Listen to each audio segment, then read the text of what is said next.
ఏ చోట నా పాదం నిలబడనంటుంది, ప్రతి పాట నీ వైపే పద పద అంటోంది. మనసంతా ఎందుకనో దిగులుగా ఉంటుంది, అది కూడా చిత్రంగా బాగానే ఉంది.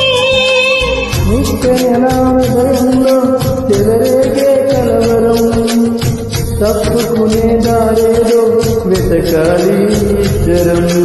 ఎప్పుడు మొదలైందో నన్ను లాగే ప్రియస్వరం, ఎప్పుడు ఎటు తోస్తుందో చెబుతుందా ఈ క్షణం.